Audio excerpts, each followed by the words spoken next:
Here in the US, we are in an election year, and if history repeats itself, it's about to get wild and crazy out here, where there can be a lot of divisiveness as people line up behind their preferred candidate.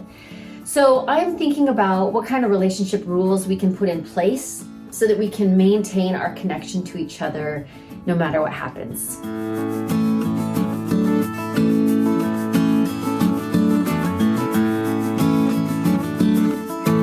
I'm Stacy Rocklein, and I'm on a mission to eradicate loneliness. And as there's a real potential, if we're not mindful in the next few months, that we do damage in our relationships that will leave us feeling lonely within them, even if we're still in relationship with the person. And definitely if we lose those connections. So I'm thinking about, what kind of things do we need to consider for ourselves? And I want to talk about in context of both relationships with other people, but also our own relationship with ourselves, because I think that there's a real opportunity here if we choose to accept it. So a couple of things I'm putting into place. Now, I am not just like, oh, I don't really care what happens. I feel passionately about my preferred candidate. I feel passionately that the other candidate not get elected. I am coming at this with some very, very strong opinions. Now, what goes with strong opinions is judgment.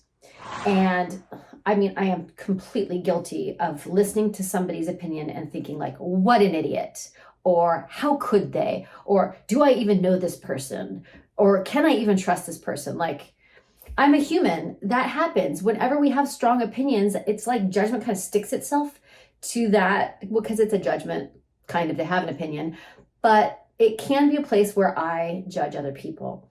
So for me personally, I want to use this as a workshop where I can observe myself and the judgments that I make about the people around me.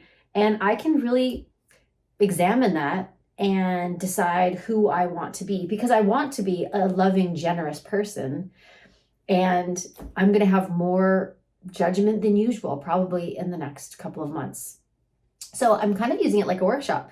We all can. We all are going to have these like triggers that come up.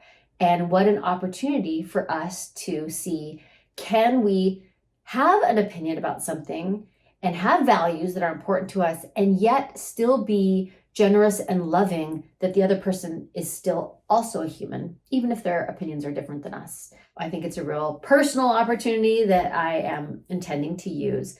Beyond that, though, I really need to think about, my relationships with other people. Now, in a perfectly peaceful world, I guess you would just be surrounded by people who share your opinion. But it's just not realistic. And, do we really want that anyway? The diversity is kind of exciting. It's what makes us all different. So it's just not realistic anyway. There are people in my, friendship groups, in my families, where I know they have different opinion than me, and strong ones.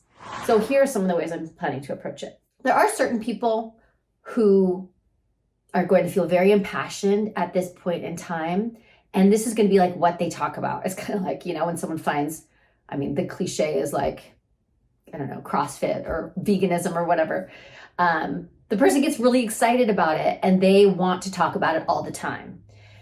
If that is going to leave me in a constant state of trigger, then that is a person that I'm not going to be spending a lot of time with, if at all, in the next couple of months. I already have a short list that it's just that we'll have to pick up later.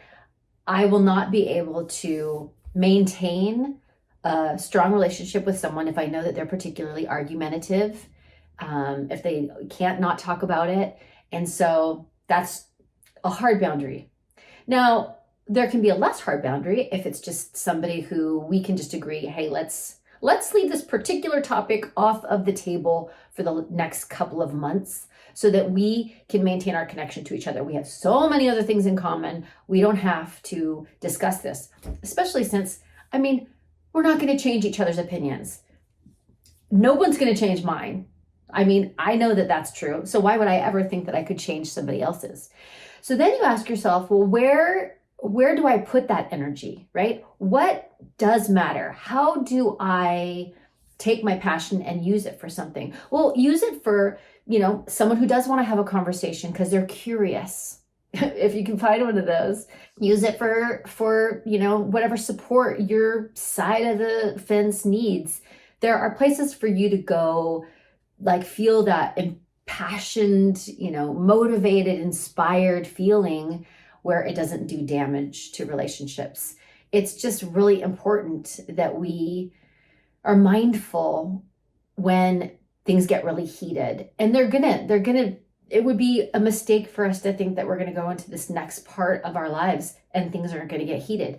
And there will be, we can plan, but we can't avoid possible problems, because there's going to be a moment where you think everything is fine and you're in a conversation and all of a sudden you accidentally tumble into a contentious topic, conversation, something is said, and at that moment you're going to have to make a choice to go in or back out. What is going to be right in that moment may be a game moment decision anyway. It could be someone that you're just very surprised by, someone that you can have a interesting conversation with. There are people in your life probably where debates are fine.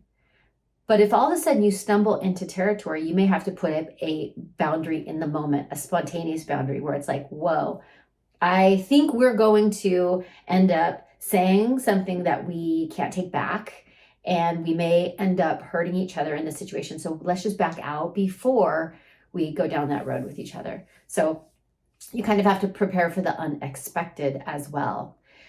Sometimes I think we don't think about how much harm something like this can do to our relationships. And we have the history to see how this got really hard between people who care about each other.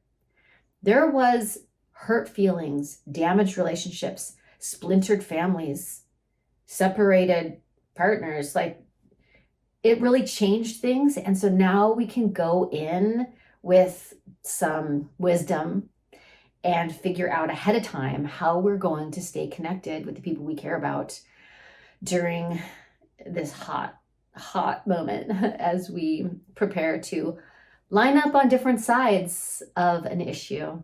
And it's just good practice. Like I said, to me, it comes back to workshop.